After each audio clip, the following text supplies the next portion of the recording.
Deuteronomy chapter 16. Observe the month of Aviv, and celebrate the Passover of the Lord your God, because in the month of Aviv he brought you out of Egypt by night. Sacrifice as the Passover to the Lord your God an animal from your flock or herd, at the place where the Lord will choose as a dwelling for his name.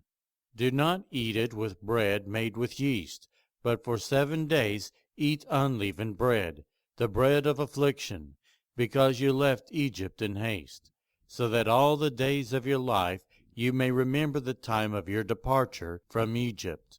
Let no yeast be found in your possession in all your land for 7 days. Do not let any of the meat you sacrifice on the evening of the first day remain until morning.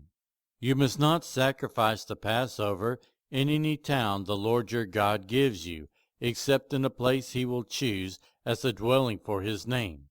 There you must sacrifice the Passover in the evening, when the sun goes down, on the anniversary of your departure from Egypt. Roast it and eat it at the place the Lord your God will choose. Then, in the morning, return to your tents.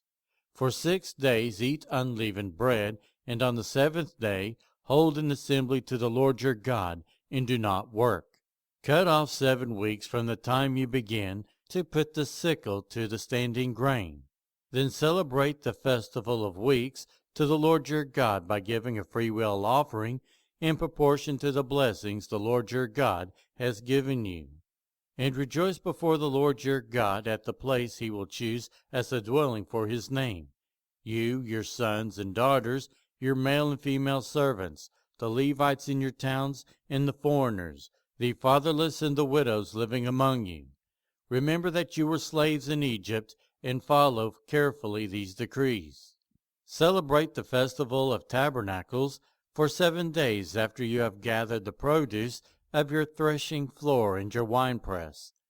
Be joyful at your festival, you, your sons and daughters, your male and female servants, and the Levites, the foreigners, the fatherless, and the widows who live in your towns.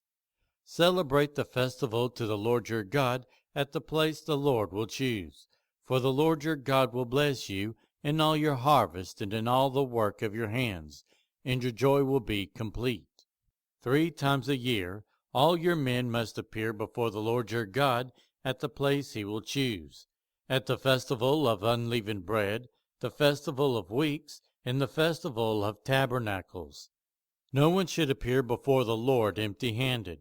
Each of you must bring a gift in proportion to the way the Lord your God has blessed you. Appoint judges and officials for each of your tribes in every town the Lord your God is giving you, and they shall judge the people fairly. Do not pervert justice or show partiality. Do not accept a bribe, for a bribe blinds the eyes of the wise and twists the words of the innocent. Follow justice and justice alone, so that you may live and possess the land the Lord your God is giving you. Do not set up any wooden Asherah pole beside the altar you build to the Lord your God, and do not erect a sacred stone, for these the Lord your God hates.